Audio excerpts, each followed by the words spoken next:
Blessed House Property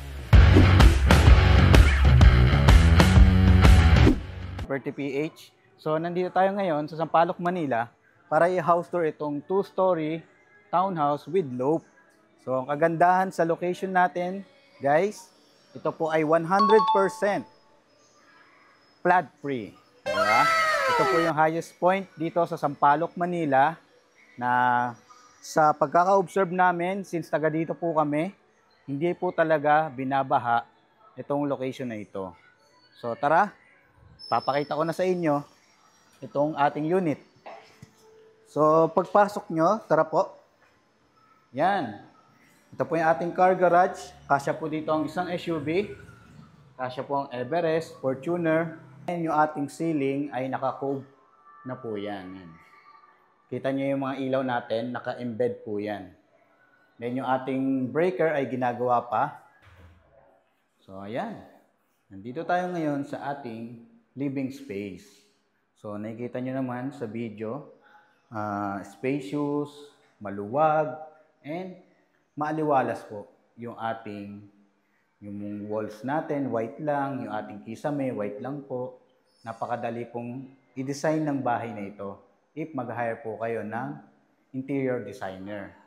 So dito naman, kung dito nyo ilalagay ang inyong TV, yan, kasyang-kasya po dito kahit 65, 75 inches na TV.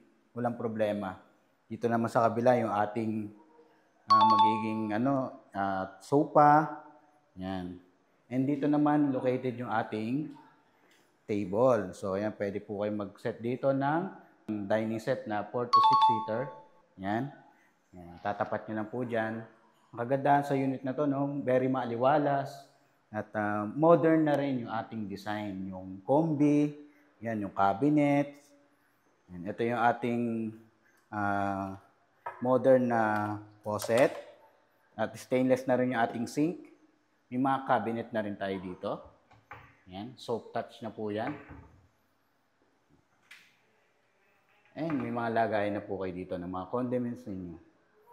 Malinis tignan. And take note, kasama na rin po ito sa unit. So hindi na kayo magpapabutas. Yan, nakaabang na rin po yung connection nito dito. At yung ating microwave na space. Yan. Ang kagandahan pa, meron tayo ditong maliit na space para sa ating auxiliary kitchen, yung ating fire escape. Yan. May gripo na rin po dito. And dito po sa ilalim po ng ating stairs, may storage pa po. At yung ating powder room. So ayan. Sakto lang yung space, may wall niche, may bidet, yung toilet natin, at yung ating lavatory. Ayan, may vanity mirror pa kayo dyan. So, akit tayo sa ating second floor. Ito po ay gawa sa solid wood. Yan, nakatapping po yan dito sa metal. Yan. So, tara. Akit tayo dito. Yan. Ito yung ating first bedroom. So, makita nyo, maluwag yung ating space, yung ating isang bedroom. Sapat naman yung ventilation, hindi po kulog. May space na rin para sa ating window, AC. Yan. And both side may ventilation po. At yung ating floor to ceiling na cabinet. Yan. Maluwag, malaki. Marami kayong malalagay na damit. So, punta tayo sa ating master's bedroom. So, before that, meron tayong isang common bathroom dito. Yan. Storage. Pwede rin po kung may kasama kayong kasambahay. So, sakto naman yung space niya. At yung door neto ay sliding po. Para tipid po sa space. Di pa na ikakabit. Ito yung ating master's bedroom. Yan. So, napakaluwag. Very spacious. Yan. Sa tansya ko, kasya po dito ang king size na bed. Pero kung ayaw nyo naman sobrang sikip, kahit queen, pwede na po. Yan. May mga nakaabang na rin po yan ng mga outlet, both side. And tingnan nyo po, may modular cabinet tayo dito. Floor to ceiling. Yan.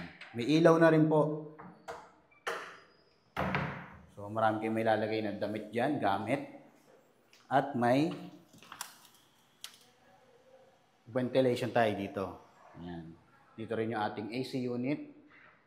At yung ating malaking window. Yan. Yan, mahangin na. Kanina kasi nakasarado. So, huwag kayong mag-alala dahil meron po tayong sariling bathroom dito. So, yan. May lavatory, yung ating toilet, and pwede po kayong magpalagay ng shower enclosure po dito para nakaseparate po. Ito yung ating shower. So, yan. At may wall niche po dito para sa ating mga shampoo, sabon.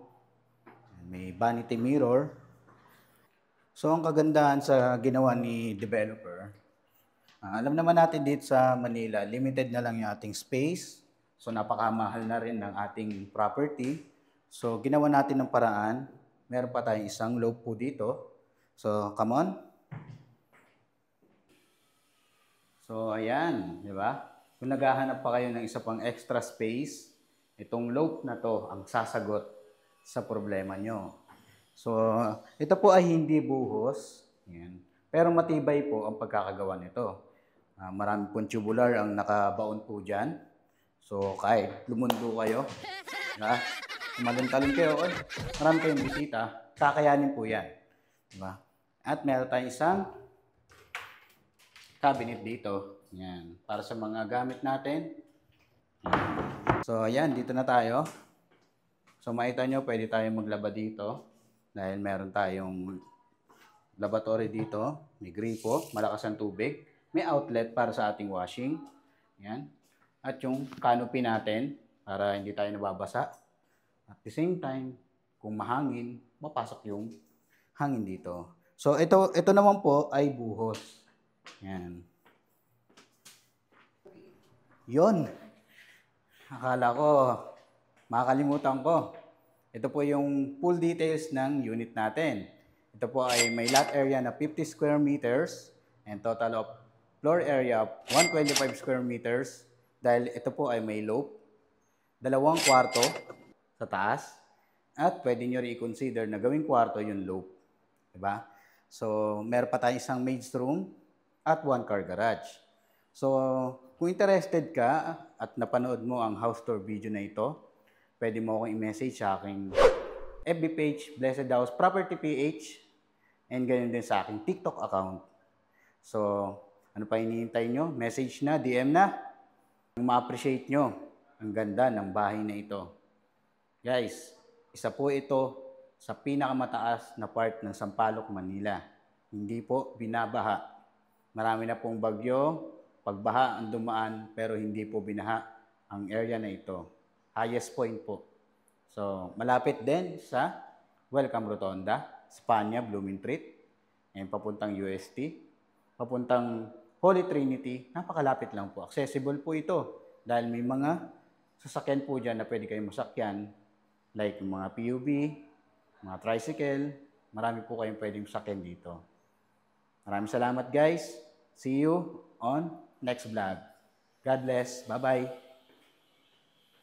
Okay, let's go.